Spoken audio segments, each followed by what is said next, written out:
Radio Spätkauf.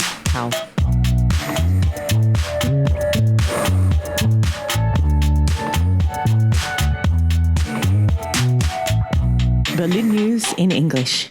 It's 10th of September 2024. This is Radio Spätkauf, Berlin's news podcast, recording live at PodFest 2024 alongside the brilliant and wonderful cast of Megan's Megacan. We are doing this in front of our fantastic live audience at the House of Colour. I'm Izzy Choksy. I'm Joel Delroy from Radio Spätkauf. I'm Megan from Megan's Megacan. And hi, I'm Konrad Werner, also from Megan's Megacan. Coming up...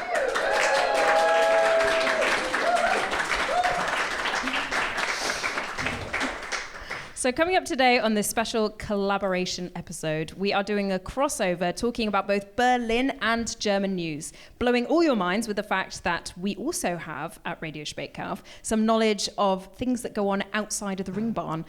We will also cover the state elections in Saxony, Thuringia, and look forward to the election in a few weeks in Brandenburg. And we'll cover some Berlin topics, such as how you can get free money for fixing your old electronic objects, and why one of Berlin's best-known museum draw cards could get the AFD treatment and be sent back to where she came from. So, Radio Spätkauf, Spaeties and Megas, we are coming together, which seemed like quite a natural alliance, because usually my one job on our podcast, which has neither these little fancy things of sound or a script, I just show up with a bag of cans. Is anyone unfamiliar with the phenomenon of the Megacan? Okay, so allow me to demonstrate. This is what's going to make the news bearable. It is a pre-mixed cocktail in a can, not mega because of the size of the can, but mega because they are 10%. That's a lot of percents for this, trust me. Okay, what I'm going to do is we've got some fancy ones that you guys might shoot, and then I'm going to run through the audience with a bag of cans. Okay. Oh. You got them for the audience too? Yeah, the audience. Ah, it's a big bag of cans. Yeah. I'm not, okay, we have Jack and Ginger. We have a new one, Limoncello. That's fancy and 10.5. Everyone wants we that have one. Shattlers, Gin Basil Smash. Sounds horrible. We have what would be called, where I come from, a vodka and white, which is an Absolute and Sprite. The Japanese ones, which are really bad and no one will want. Oh yeah, called one. Another vodka lemon. Okay, guys, you need to choose one of yours, and then I'm going to run. Oh, there's also a rum and coke if anyone's feeling crazy. Anyone who wants a rum and coke? Any rum drinkers? Got a theory about rum drinkers. Oh! Izzy chooses the rum. I want to hear the theory. The theory? Just really weird. Probably should have heard that before I chose it. Yeah, possibly, but you've chosen it now. No, it's fine. I'll stay with it. Okay, choose your cans. There's another Japanese one. I'm going to be the odd man out and be the only one who can't drink, because I actually have to work after this, so I'm not allowed to drink, contractually. I've seen Joel being very professional after Megacan still, but I think, okay. So for the audience at home, Megan is playing Oprah right now, giving away freebies to the entire audience.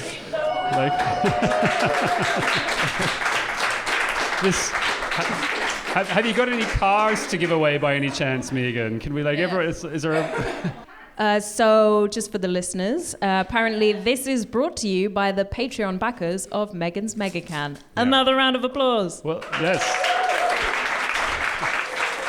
And on that note, we should say if you would like more Megacans handed out at live recordings, both of Megan's Megacan and Radio Spätkauf, please donate, because it could really help. Patreon.com/Megan's Megacan. Or if you prefer our podcast, depending on who you like more by the end of this episode, you can find the link on our website. We're not buying Megacans, though. No, okay. All right, everybody. The suggestion from the audience is everyone's going to open up their cans on the count of 3, and we're going to try and capture this noise. So we have to do it. Are everybody ready? Okay. Okay, here we go. 1, 2, 3. I hope that sounded as good on mic as it did in real life. That was a beautiful bit of foley right there. And now we're ready to hit the next stinger and continue with our show. I never said my line. Yeah, so how's everyone? It is back to school for you, Megan, and it is new to school for my son, who has just started school this week at the age of 6. So yeah, if you guys saw people walking around with these big cones, little children walking around with these massive cones, they're actually filled with little presents and sweets as well. And it's so that they enjoy coming to school and then get disappointed every single day after that. Yeah. That school isn't about sweets and presents. Yeah. So it's setting quite high expectations, I think. Yeah, because from what I understand, I work in secondary, but primary school in Germany, because they start later than we do in the UK and Ireland, it's serious from the get-go. Yeah. We had like a ceremony, and the like slightly older kids like sang songs to us. And if I'm completely honest, I don't want to like diss the school that I'm at already, but I wasn't that impressed with the singing. And I was like, if this is supposed to show me what my kid is going to learn in a year of classes, I'm not that impressed. But I think I'll be the worst parent. But I'll keep it passive aggressive. I'll never say anything out loud in German, which they speak. Well, passive-aggressive is the German way, isn't it? Exactly. Yeah, Joel, how are you doing? Well, I'm happy that kids are back at school because it means they won't be going to the pool where I like to hang out. I'm doing great because it's been a fantastic August, and with beautiful hot weather. I'm terrified at the climate implications of that, but at least it's meant that I can get to the lake practically every day, or the pool every second day. Let's just hope the planet can somehow cope with all of this as well. But Just try not to think about it. that does seem to be the only coping strategy possible or drink at Mega. this point. Yeah. You know, you can't drink it, Yeah. but I can. I'm doing it for you. Yes. How do you feel about doing a collaboration with Radio Spätkauf? Very excited. I'm a bit confused because this isn't in the script, is it? It's not, no. I'm supposed to be improvising. I'm It's ad-libbing. unscripted. Okay, all right, okay. I thought I'd lost my place. No, you are allowed to say things that are not in the script. Yeah, yeah. That is, that's part of our deal. Yes. Yeah. No, I'm very excited to be here, and I'm very much looking forward to the next hour. Well, let's get on with it then.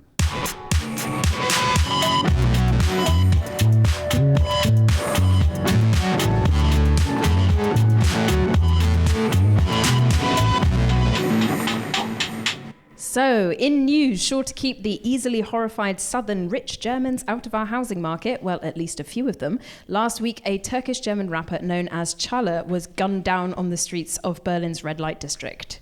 I didn't know Berlin had a red light district. I sort of assumed it was all of it. I don't know. Well, it's Like genuinely. Sort of just darker red bit. So slightly more red. Well, apparently the slightly darker red part of Berlin is around Potsdamer Straße and Bülowstraße in the Schöneberg district of Berlin. And it's been famous for being Berlin's red light district for decades now. So Çağla was killed while sitting in his red BMW, waiting at a traffic light by a shooter in a vehicle that pulled up next to his and shot into the car. Çağla's older brother, who was 44 at the time, also was shot and injured, as well as a 42-year-old Brazilian man who was simply cycling next to the car at the time of the shooting. Well, of all the things that could happen to me on a bicycle when I'm riding in Berlin, being shot randomly on the sidelines of a crime incident has never occurred to me as one of them. It won't make me ride any differently, though. In general, violent crime in Germany is apparently on the rise. According to police statistics, which are the only stats we have, in 2023 there was a year-on-year increase of 8.6% to 214,099 cases, which would be a 15-year high. There was also an increase of 7% in cases of serious and dangerous bodily harm to over 154,000 cases reported last year, and general bodily harm, as opposed to just dangerous bodily I always harm, wonder about those. increased also by the same percentage to over 400,000 cases. Overall, the number of crimes committed in Germany rose to just under 6 million cases in 2023, the first year without any pandemic restrictions. Can I ask, does that also include police attacking peaceful protesters? That seems to also be on the increase. Well, that's the problem with crime stats in general, is that no one really knows what they really mean, because the only people who count them are the police. And as you know, in a democracy, courts are supposed to decide what crimes are and not the police, for one thing. But anyway, the crime stats come from the police, so they're a bit iffy. They're always a bit iffy, and the way that these stats all came from the federal report, which comes out once a year, and they get those stats by asking all the different state police departments to send them their stats.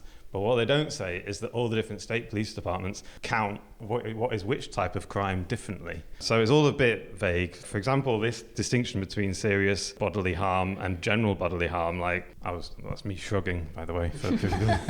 What does that mean? It's a visual medium. Yeah, and also there was a big thing about knife crime recently, which is a big issue in Germany at the moment. Like every stabbing is reported a lot now, but Germany has only been collecting knife crime stats for the last 3 years. So criminologists that I was talking to were saying, well, we don't really know what that means because we can't. 3 years is too short a time span to even make up any trends. So it's all a bit wishy-washy. So with those caveats, there is a rise in crime in Germany. So with the same caveats, apparently Berlin is now the most dangerous state to live in Germany. Burglaries are up 35%, and violent crime is higher than in Bremen, Hamburg, and Saxony-Anhalt. And Bavaria remains the safest state to live in. So a police state apparently has some upsides, statistically at least. But according to what you just said, we shouldn't really be that worried because these stats are not exactly... What we should be looking for is the conviction rate. Is that what you're saying? Yeah, for example. Right, okay. Or anything. I mean, obviously we need some stats, otherwise, what would we talk about in the news? What does anyone talk about? But these are the only stats we have, and they are a bit flawed. That's all I want to say. Because often it's not mentioned in media reports. So be very afraid, I guess? Yeah? No, is that the message? Fear everything. Yeah. Or a little bit more afraid than you are in Bavaria. Back to school in Berlin doesn't just mean cones full of sweets. Apparently it also means not getting your lunch on time. So the lunch food caterer 40 Seconds failed to deliver food to numerous schools in Berlin last week, leaving schools to scramble to make sandwiches and get pizza deliveries last minute to feed classes of returning kids from holiday. Neukölln was particularly hard hit, with 21 schools going without food on Tuesday, having been told in the morning that there was no food coming. It seems a mixture of deeply frustrating bureaucracy and possible power outages might have been the root cause. The caterer claims that there were power outages on Monday that left them scrambling to achieve Tuesday's orders in one of their districts. However, previous delays and non-deliveries point to wider problems with the caterer that they have said are to do with only signing contracts for food deliveries over the summer due to Berlin's slow procedures on supplier procurement. When I was a school kid, if I got told we're getting pizza delivered, I think it would be the best day of the whole year. It is. They love that. They'll not be happy to go back to their normal school dinners. But this seems... I'm also a teacher, and yeah, they're like way behind. Our school doesn't have like the budget yet, I think, for the year we're already in. So, can I ask, do German schools feed all their kids? I don't know. We are private school, so I'm a bit out of that. I don't know what happens. Anyone know what happens with like free school meals, stuff like that? And is this like included in the school fees? Is this something that happens all the kids get? I don't know. No. I mean, my kids at school, to be honest, I know nothing about anything of my new school. What, are you just sending your kid off to school with no lunch and hoping they're Does getting he get meals, fed? He gets a snack box, but I'm also not sure what I'm supposed to put in a snack box. At the Kita, they were very judgy about snack boxes. Let me tell you, as much chocolate as you can stuff that's in what there. I'm thinking. Chips, Keep the energy high, the mood high. Little cheese snacks, they're great for trading, if I recall. Throwing in the bin. So today was his first day?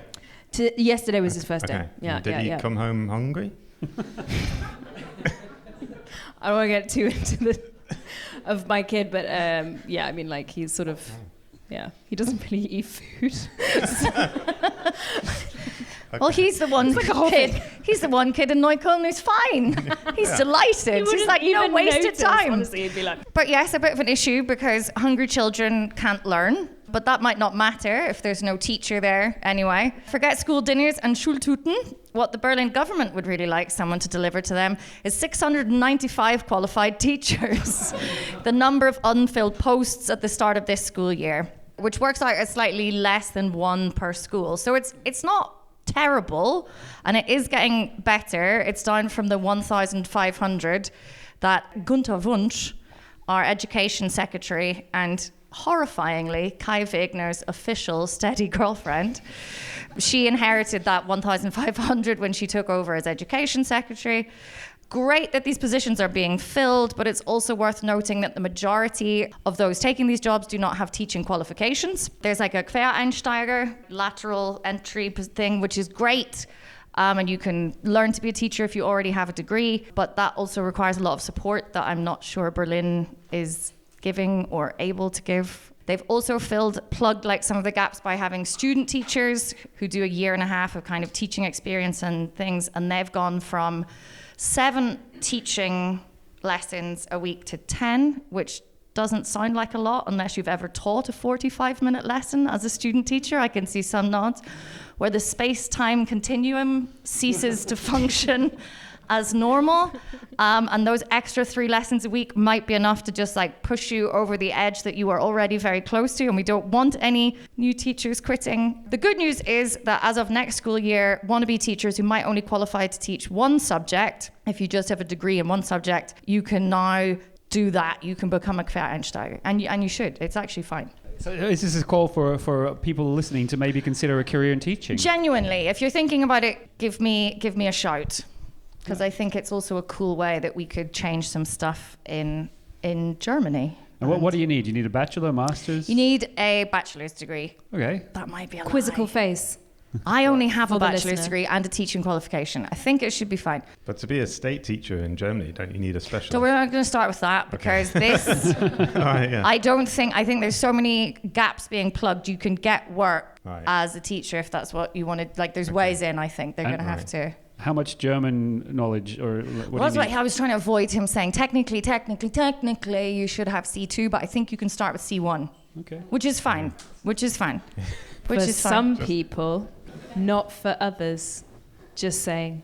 It's hard, the grammar and, Oh, it's awful. Don't get me wrong, but you can Tests pass the and exam. stuff. We can get you through the exam. You don't actually have mean- to learn German. You want to hear mine? Well- It's definitely not C2. Well, I got the apparently, certificate. Yeah. Spoken like a true teacher. You don't actually need to learn the things, you just need to pass the exam. Dude, like spoken like a true German. I've never felt more like angedeutscht than being like, oh, well, my German's... I'm really confident now just because I have this silly certificate from the Goethe Institute. I'm not that good. Ooh, Goethe. Oh, yeah. Anyway, sorry. Short news. Is that okay? Yeah. Is that the end of it? Okay. I wasn't sure where we were in this long paragraph here. the script is becoming like a fourth character in this whole podcast. In news that may well send even more people flocking to right-wing extremist parties, Volkswagen has announced in the last weeks that it plans to close plants in Germany for the first time in its history.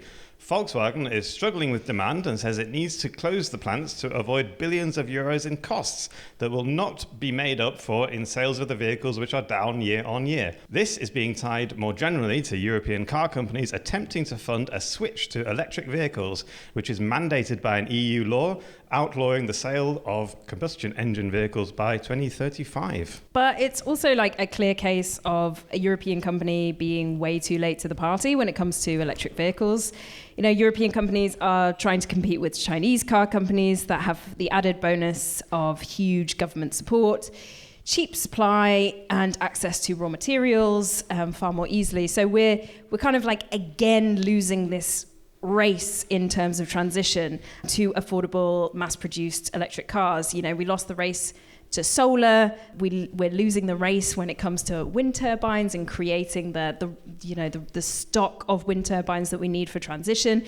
And we're also now at risk of losing races like keystone industries, like the steel industry as well. So yeah, we have the most ambitious legislation in the world when it comes to green transition, but actual like implementation is going way too slow. And I think one of the major problems that we have is that the democratic countries or the democracy under which we live is kind of being so strained by the pull to the right and this constant feeling that centrist parties have to quit the green crap in order to kind of appease the right. But all that means, quitting the green crap, all that means is that we're going to be buying cheap electric vehicles from China. All that means is that we're currently buying cheap solar from China. We're not making our own. It's not making jobs in Germany. So, I mean, that's what frustrates me so much, is that actually all of this right-wing stuff is a way for us to become way more dependent on China than we would be otherwise. So that's a pitch for you to not, as listeners of this podcast, if you're interested in like jobs staying in Germany, vote for the parties that are actually thinking about transition. So when I heard about Volkswagen, suffering, I had a bit of Schadenfreude and thought, well, serves you right, because this is a car company that cheated on its emissions tests in order to sell cars and make money while defrauding its customers and polluting the environment. It hasn't caught up, and it didn't bother trying to pivot to electric cars. It should have done so, a decade ago when it saw the trends, and it hasn't made any effort to change. And I was thinking, well, it serves them right. They can go down the toilet for all I care. But Konrad, am I right in thinking that the Volkswagen is actually quite tied to the German state governments? I mean, the state government is a big shareholder of Volkswagen, and also it's a huge part of the economy, and it could actually hurt us all if it disappears. Am I wrong? Also, Volkswagen is a global company. Volkswagen is fine. Workers in Volkswagen are not fine. Okay. So that's the distinction that you need to make, I think. But could this have ramifications on, German GDP? Yeah, we're fucked. But isn't it all ridiculous anyway? Because if we all had electric cars, that isn't any good for the environment either, is it? I mean, that is like a long and slightly boring debate. But, sorry. I mean, we just need less cars generally. So yeah, for sure. But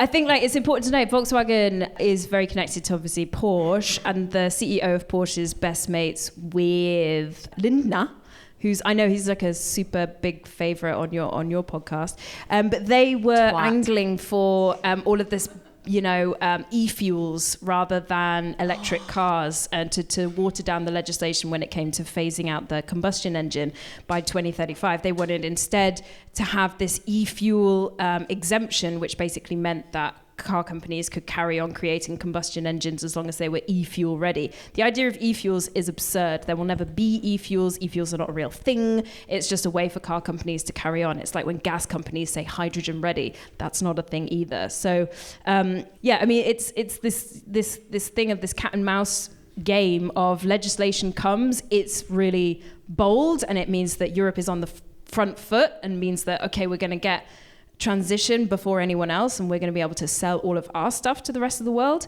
And then, car companies and lobbyists and rich people in Europe and right-wing parties water it down so much that we end up losing those races to China and the US. In case you're wondering, Izzy is actually an expert on this stuff. She actually does this for a day job. She actually writes policies on climate issues for her day job. Yeah, so you can trust what she says. Finally get that some stuff of that into Radio Spätkauf, because I rarely get to talk about climate stuff.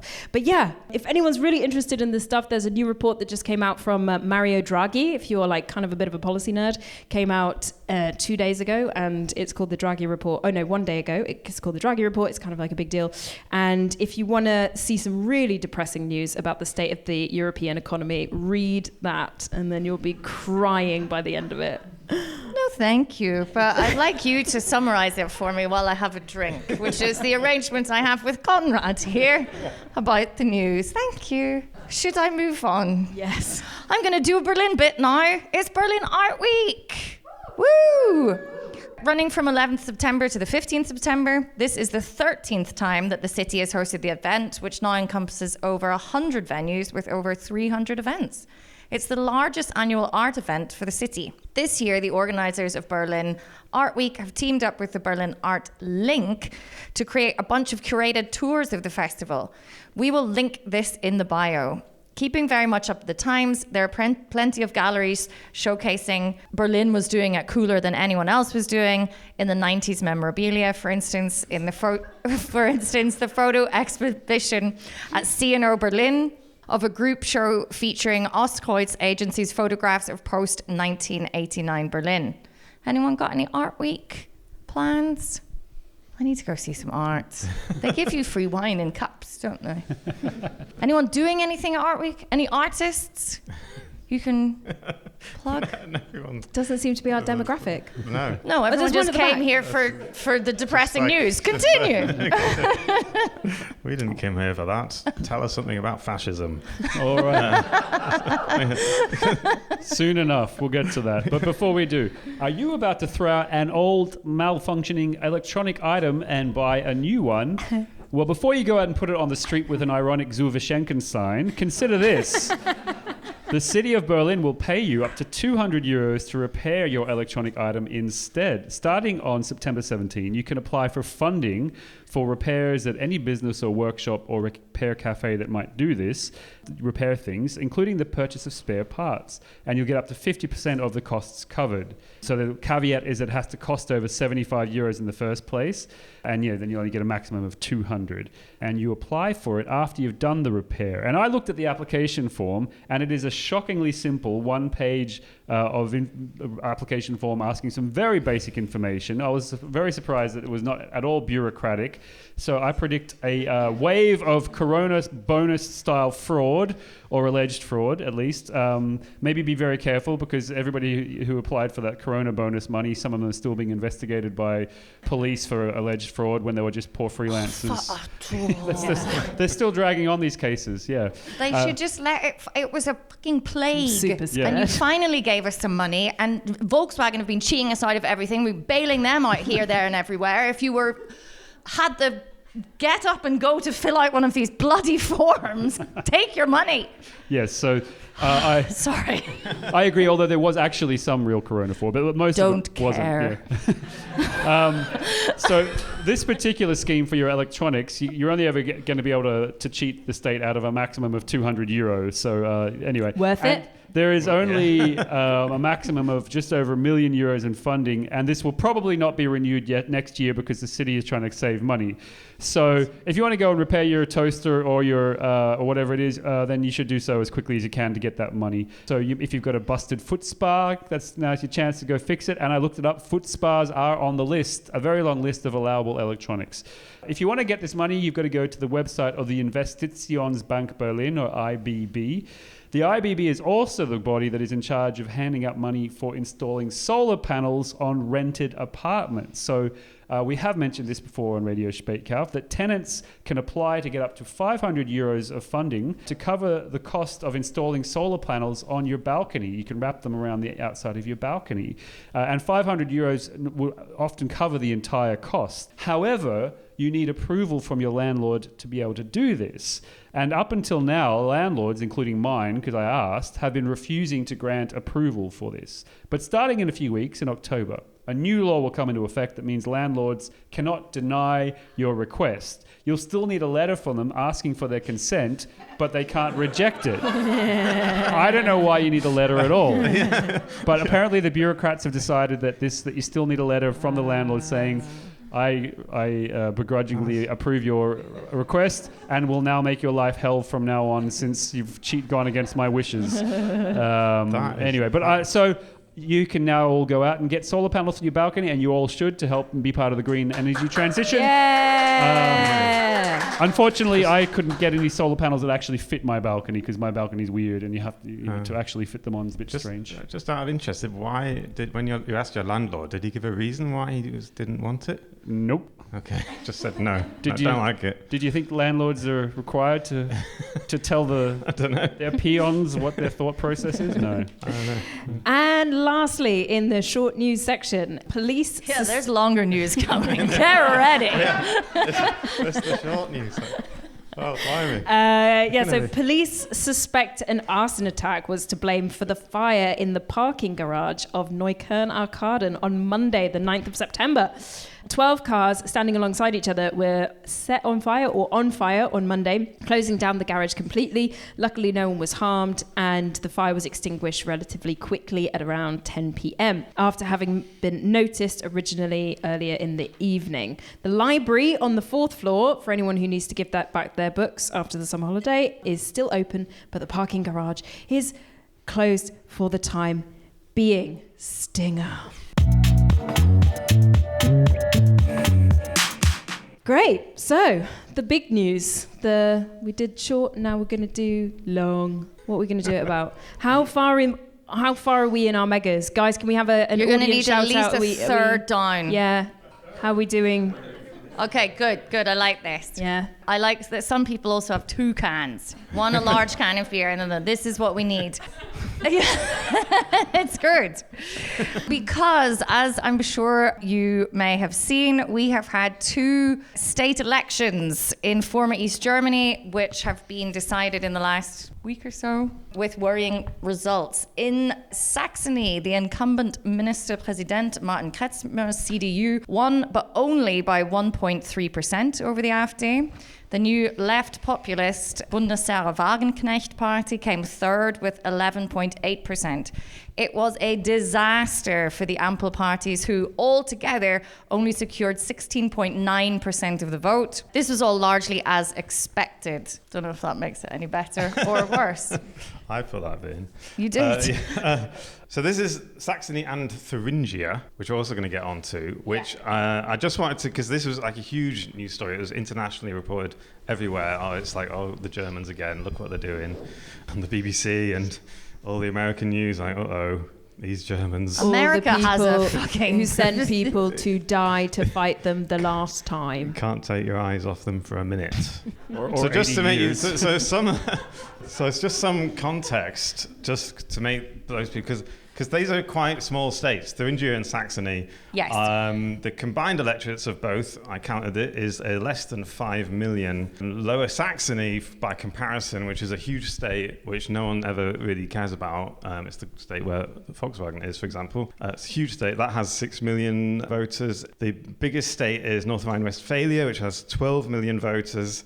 Also, no one cares when they vote for anything. But anyway, when the eastern states start to vote for far-right parties, then it's a big deal. So, Well, they did it the first time last time, didn't they? 1930, was it? Thuringia voted in the Nazis, and then 3 years later they were in power. So I'm just saying. Bit of a worrying parallel, amongst many worrying parallels. It's like a cackle from the audience.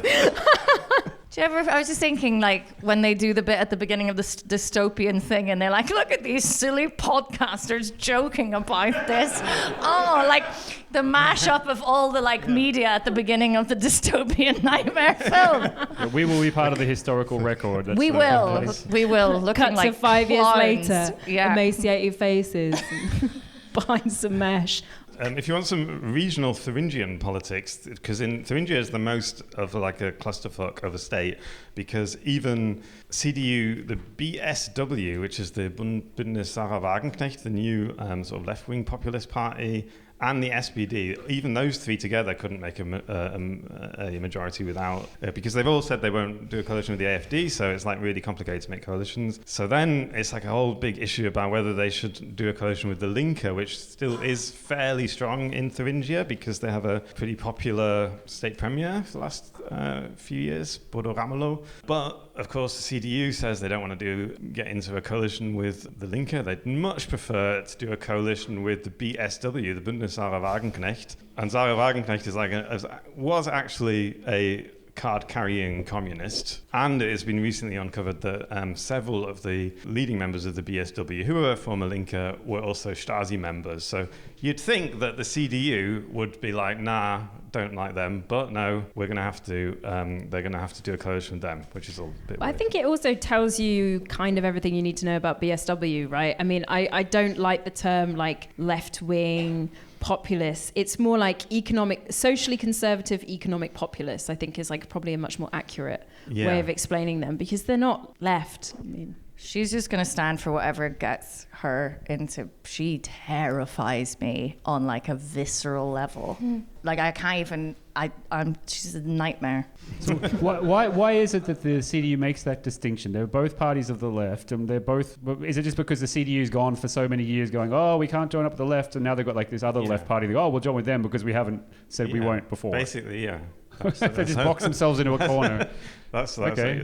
That's sort of what's happened, and it's doubly more complicated because the one issue that they're all really that has made the BSW what it is their opposition to supporting Ukraine and making peace. They want to make peace with Russia, And that is the one issue that the CDU for the last 2 years since the war began has been like pushing Scholz about and saying, oh, you're not sending Ukraine enough weapons, and the Greens are not sending the Ukraine enough weapons, and now they are. Now he says, actually, we're going to do this coalition with this funny little party who are against all that anyway. So, But Martin Kretschmer is a big fan of Russia. Oh, he loves Russia.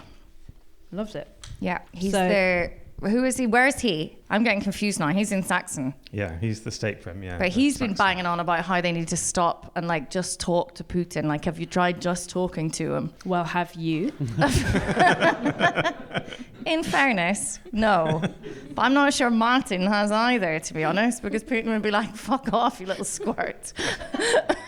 Shall I read some more results? Yeah, let's because keep going. Break we down probably the should have put this Thuringia higher up. one. It says even more worrying. I want to get there.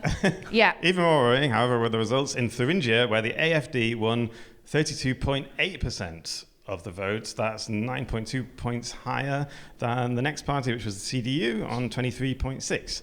The traffic light coalition parties had an absolute shocker. Together, they secured only 10.4% of the votes. Jesus. Tell us about like this German word that we all learnt last week, which is the Sperrminorität that we all Googled ferociously on Google last week. Yes. Also worrying is the fact that with 32.8% in Thüringen, the AfD have enough seats to be seriously disruptive in the state parliament, even if no one will play their reindeer games. They have what's called a Sperrminorität, blocking minority, which means they can destabilize the whole state government. Some options have varying degrees of probability, but they'll basically just be able to make it really difficult to get anything through, either by just like saying, no, we're not going to do that, we're not going to do that, we're not going to do that. So what that will mean is that parties who've said absolutely no way will we collaborate with them, in order to actually be able to do anything, they will have to collaborate with them,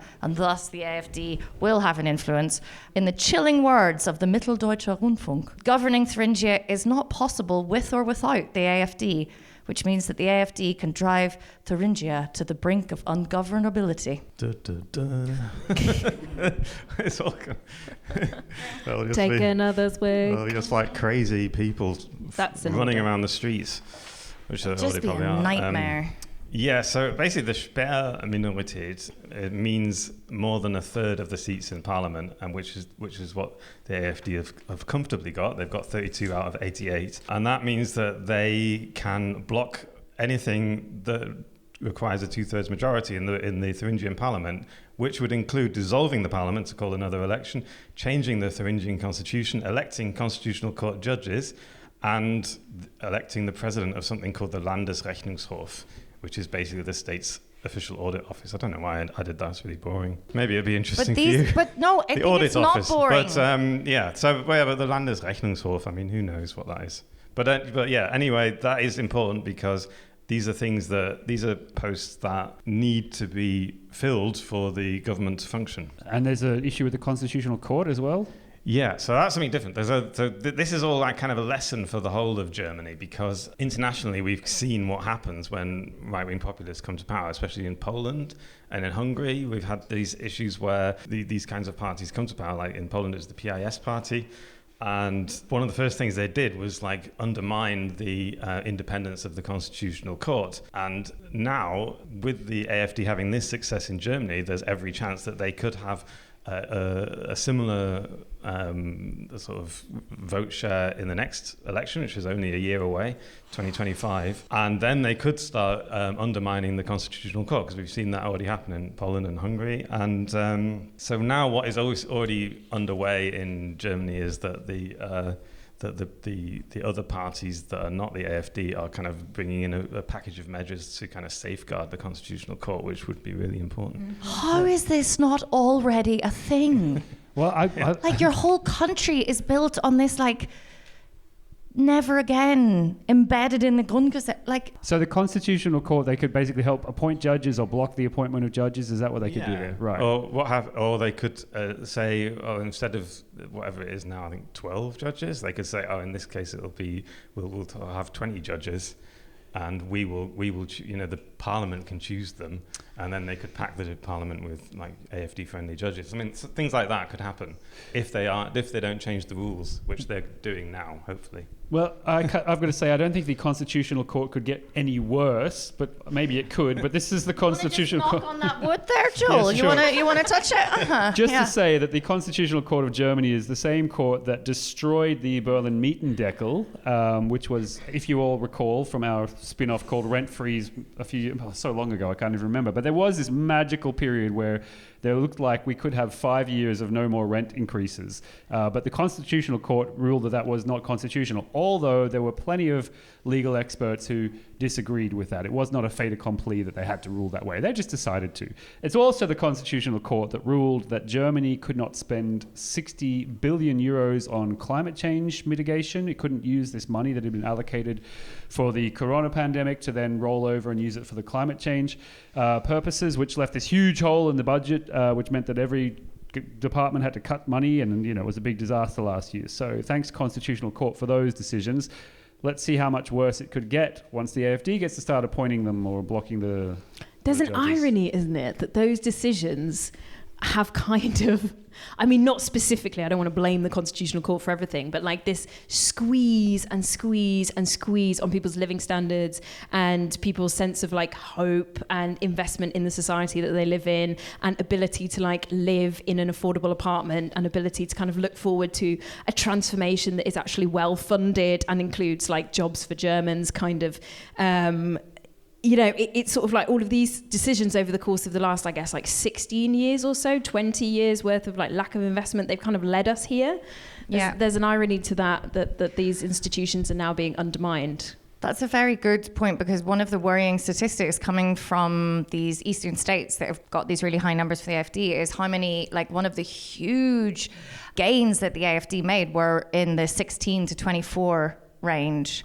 And a lot of the analysis is, and that would kind of stand up with sort of what I'm seeing as well, though I deal with a very different demographic, is real pessimism about the climate, about the future, about the economy. And like, if you think about it, maybe you're living in East Germany, like your nearest like big city is Berlin, you want to go there, but like how could you possibly ever? Because you're never going to be able to afford an apartment. It's full of foreigners like me who have taken the apartment.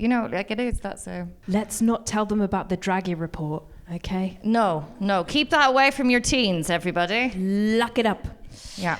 Okay, so like on, future news that is not necessarily like hopeful, we've got another election coming up, a state election that surrounds Berlin, like all around us, the people all around us are going to vote, and they are in a state called Brandenburg, which we like going to lakes in and so forth. So yeah, the SPD has been ruling Brandenburg for the majority of the last 3 decades since unification. People are thinking that will now change because polls are looking quite scary, but not as scary as in Saxony or Thuringia. So the AfD is currently polling at 24%, the SPD is on 20%, the CDU is on 19%, and the BSW is on 17%. So kind of like a fair split between the 4 biggest parties. The AfD is polling around 7 to 10% lower than in the other state elections, so that's quite interesting, and it's partly because of the strength of the SPD that has ruled over Brandenburg for the majority of the last 3 decades, and it's also partly to do with the fact that Berliners seeking affordable accommodation are starting to move out to these places. So encourage your friends and loved ones to take that step and go live by the See. Mein Haus am See. I will vote for the left. So... I know one other fact about Brandenburg. Tell me. There's an even more acute teacher shortage in Brandenburg than there is in Berlin. But they get paid more. They get paid more, I don't know, but they need teachers even more in Brandenburg, so... Off you go. It's become a teacher. I would do that. Yeah, this was slightly terrifying. So politics is starting to actually infect the atmosphere of cultural institutions and everyday life. In Frankfurt Oder, for instance, one of Brandenburg's largest cities, the university has frequent reports of racist abuse hurled at racially diverse students, and SS runes and swastikas painted on the walls of sports clubs. The university has been trying to counter the culture of hate that it sees as having grown in the past weeks and months with their Frankfurt bleibt bunt campaign, or Frankfurt stays diverse. However, it has recently seen a drop in the number of students moving to Frankfurt to study at the Viadrina, from 6,000 in 2020 to around 4,000 today. Many of those students were coming from places like India. Yeah, they shouldn't come. No. Like, I'm going to be honest. Do not put your 18-year-old on a plane to come and study at Frankfurt Oder. And that is so sad. It's, I don't know, for all of us like sitting here feeling like how scary this is, there are people, albeit still a small minority, but who are feeling increasingly emboldened by this and like, yeah, finally the tide is turning back again. And it sucks. What if, Joel has his hand up. Joel has his hand up, but I have my back to him, so I didn't see it. That's fine. So yeah, what if like Never Again is actually just not the same ones as last time? Well, then it's not again, is it? It's different. Different values, you know. So, times have changed. Konrad, you write about this stuff for a living. So break it down, big picture. What's this actually doing? They haven't actually won, and they're not in power. They're just very big, but they're not in power, and they won't be for a little while at least. So what's the threat? So we've had a lot of obviously a lot of figures and numbers and all this coalition gymnastics to make sure the AfD doesn't get to power. But meanwhile, it has actually become apparent that it has become very clear that the AfD is driving the entire political debate in Germany all the time. And we can see that in the last few weeks. And in fact, today is September the 10th, the coalition government had a summit with the opposition CDU and other states, and they came up with this package of measures to restrict asylum seekers' rights and to increase deportations. I noticed actually, someone pointed this out on Instagram, where I get some of my news. This idea of deporting people because they don't happen to have a German passport, deporting people like what they call criminal refugees or criminal migrants, was actually a policy of the NPD, which is like the pre-AfD Nazi party, tiny little fringe party. And if you go on the internet and have a look on campaign posters of the NPD back in 2009, 2010, 2011, just before the AfD was founded, you find that they have these posters that say, I won't repeat the actual racist slogan that it says, but they said, we want to deport criminal migrants. That is our policy. And that was an NPD policy 2009. And now it is essentially the official policy of the German government and all of the major parties. So that's just one example. That's just to give you an idea of where we are in Germany at the moment. So the major parties are all being pushed to the right just by the presence of the AfD and their rise. So here's a question. How long do we all have to get our dual citizenship before they try and revoke that? Like, I'm serious. 18 months. We've got an election in a year, don't we? Yeah. Federal election in 1 year. Is that hurry up and get your applications in? Because I'm sure. Yeah, I mean, I'm sure that will be one of the first things they will repeal when the CDU gets that's to power. going from pure like, only got an anecdote of this the other day, but a friend was trying to get an Einbürgerungstest, which is the test that you need to do to get German citizenship. There apparently you need to get an appointment for the test, and you cannot get an appointment in Berlin. So if you're thinking about getting German citizenship, just get an appointment for the Einbürgerungstest, because that's going to take a while. So get on it right now. Yeah, I started looking at it. I'm idiots. We talked about doing this like on the podcast. I will take us all through it. I started trying to get an Einbürgerungstest the other day, and I couldn't even understand how it's going to be so bad, and it's such a I don't know. I actually have like a really beautiful Einbürgerungstest story. I don't know if should we do it? Okay, so I did my Einbürgerungstest on the German-Polish border, because back then also it was difficult to get a date in Berlin. It was 2019. And I did it with this woman at a Volkshochschule, and she had two students doing the Einbürgerungstest. There was me, and there was this like old man from England. And I was like, haha, we're refugees, because it was Brexit. It was like, we're doing it because of Brexit. And he was like, I'm not a refugee, I'm a British man. And I was like, okay, he doesn't get my humor. But the woman at the Volkshochschule, we got on super well. And she told me about her life in the GDR and how like her life had changed after unification and about childcare. And she was kind of like selling the GDR to me a lot. And I'm like kind of predisposed to that kind of stuff anyway. So I was like really interested. And we got on super well. And then at the end, I said, I feel weird about saying at the end of the day, I'm becoming a German because I'm so not German, I'm British. And she said to me, no, you're staying European. I loved that. That's nice. So, it's a different time. There are a lot of people who are getting citizenship. I know them at work. I've heard stories. People are becoming Germans, right? So, Konrad, tell me, in all of this, has there been any calculation of the political effect of those new citizens on the electoral balance? Because there are potentially, if I counted right, 5 million people in Germany who now have the right to become citizens. And although they all won't be citizens by the time of the next election, a certain number of them will.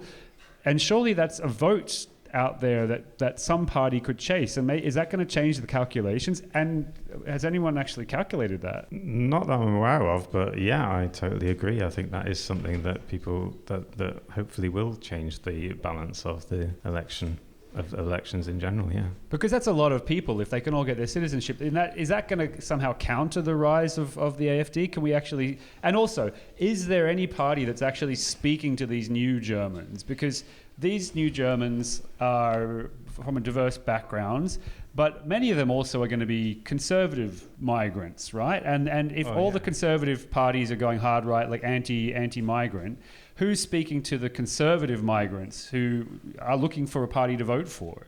I think they will vote AfD. I mean, that will... You think the migrants who've just become German are going to vote AfD? No, they might have to change... I think there's some people say that the people of Russian background are often quite right-wing. Big fans. And they often vote, and they are often already German. I don't know. People of Turkish background traditionally vote SPD, and that might happen. But then again, when they had, because I think Erdogan has allowed Turkish 54 people living in Germany to vote, and most of them vote for Erdogan, and he's pretty right wing. Yeah, there was that referendum that happened about 6-7 years ago, and German Turkish population voted, I think, 54% for that referendum, which was like a kind of like an anti-democratic referendum and sort of sealed his power. I mean, I definitely think there's no guarantee that people of migrant background will vote for left-wing parties. Not left-wing, that's what I'm saying. Okay. But they would want to vote Conservative, but who could they vote for? They're not going to go vote for the AfD, which is a party whose members attend secret conferences where they talk about kicking all the migrants out. Surely they're not going to go for the AfD. So there's got to be what I'm saying is there must be at some point a political party that's going to wake up and realize that there's votes to be won out there if they just stop being anti-migrant. Anyway, it might force them to. They can still be socially conservative, but not racist. Yeah, like that. We forget that. Like that could be a possibility. And I think I don't know an awful lot about this, but like I know that Ontario in Canada had like a disastrous like couple of really right-wing kind of Trump-esque mayors, but they didn't have this kind of real racism as part of their platform because it's such a diverse part of the world. You can't. I don't know. Hey, CDU. I mean, I do think that. I definitely think that there are that parts of the CDU that will be trying to get that vote. There are like moderate elements in the CDU and the SPD that will be thinking about that and will try to get those sort of.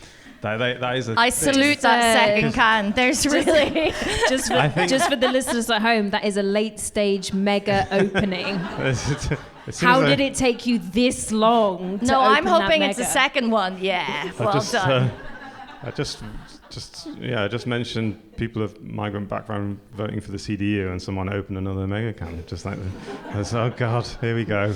I need to move to the second one. I think this is a general call out to all Radio Spätkauf listeners that if you can, do get your German citizenship and then directly move to either Thuringia and Saxony or Brandenburg and turn up and vote. Okay. All right. I think the fact that people are cracking more Megacans is a sign that we need to move on. Move on. Woo!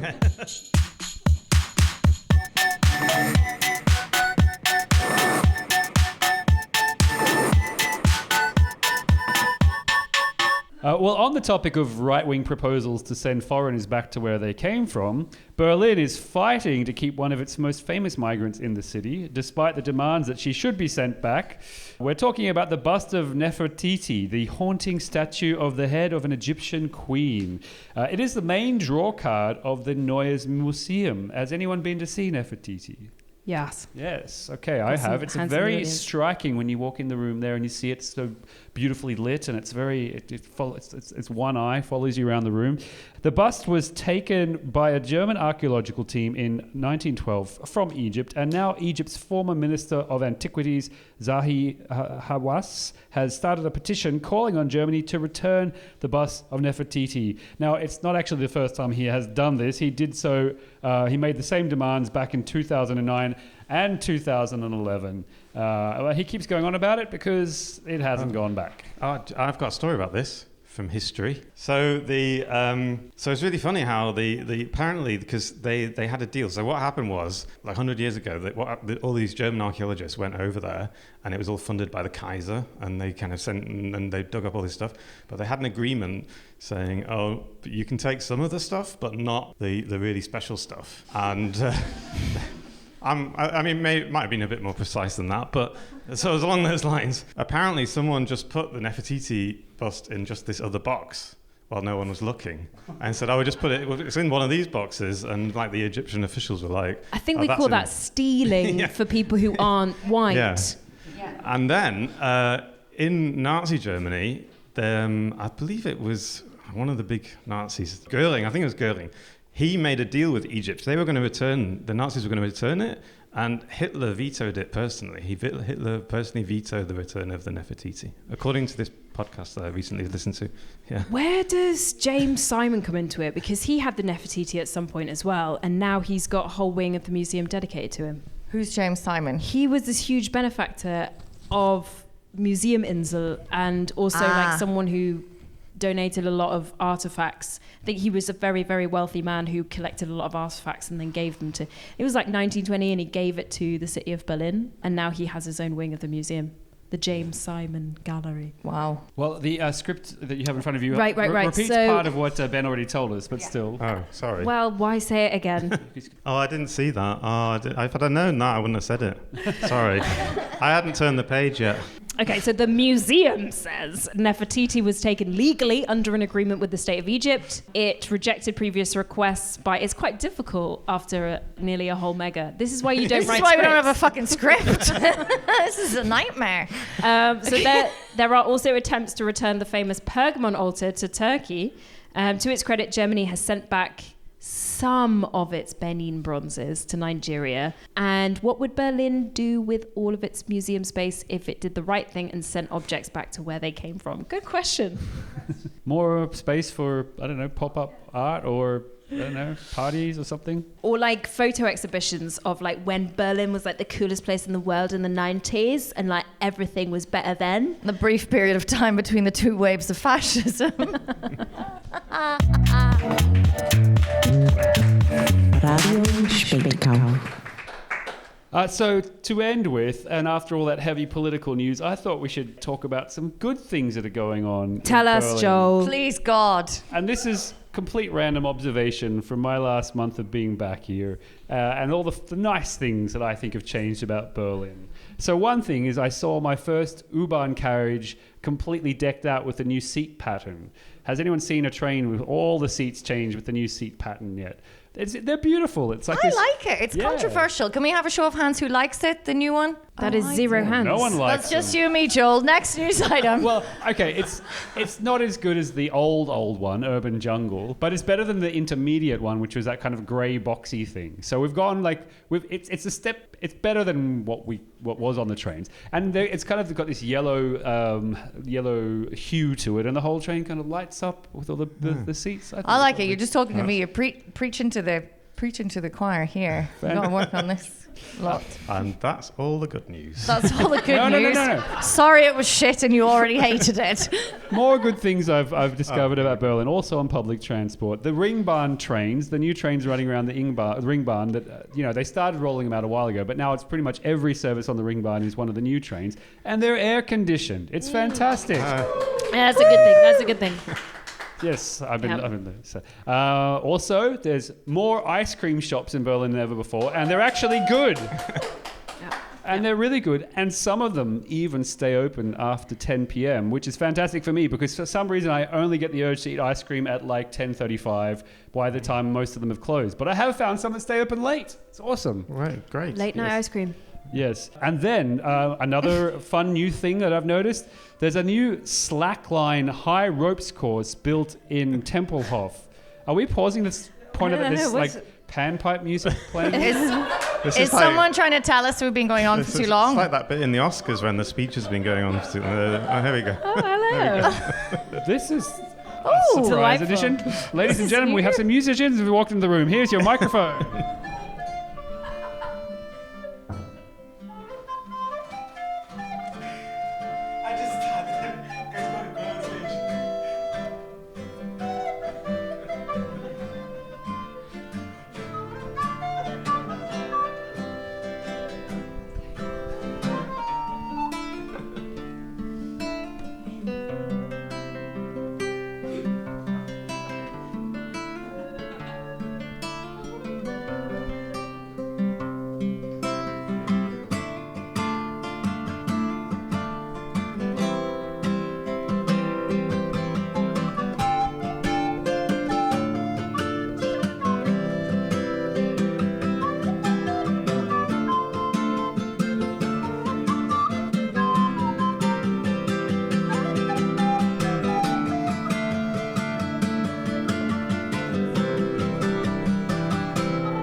In something that has never happened before on any recording of Radio Spätkauf, two wandering minstrels have just walked in off the street and have been playing music for us. Explain yourselves. Would you like to explain, Dan? And introduce yourself to us. So, I am Alessandro. I was just working with my friend. Hi, I'm Georgi. We were just playing in the street because it's a nice night. It's not warm anymore like the last days. So it was nice playing until we meet this guy. He's the guilty. Look at him. He's the guilty. And for this, we are here. So, well, he's from Italy, I'm from Spain. We were just basking 3 years ago together. I just arrived a couple of hours ago, and then we decided to go to the street to come back to the vibe. And we were just jamming along, walking down the street, and this guy say, "Hey, do you want to play in a party for $20?" And he said, "Why not?" And yeah, I had one Megacan. So I'm done. Thank you. Megan, do we have a Megacan for these wonderful buskers? Oh, yes. Who's got the bag of cans? Well, hang on. They're getting paid $20. Well, that seems like the perfect point to do an outro, but we have one more thing to read because this event is part of the PodFest Berlin 2024, and the live recordings here at PodFest Berlin are supported by Wundertax, your tax declaration tool in Germany. So thank you for supporting podcast, Wundertax. That's very nice of you. And thank you to our wonderful live audience. You've been amazing. So thank you very much. Thank you. Thank you. Let's say goodbye one by one. Your name and goodbye. I've been Megan from Megan's Megacan. I hope everyone enjoyed their Megacans. Have a lovely night. I'm Konrad, also for Megan's Megacan. Thank you very much. I've had a wonderful night. I'm Joel Delroy from Radio Spätkauf. And I'm Izzy Choksy from Radio Spaetkauf. And thank you all for being here. Bye-bye. Radio Spätkauf.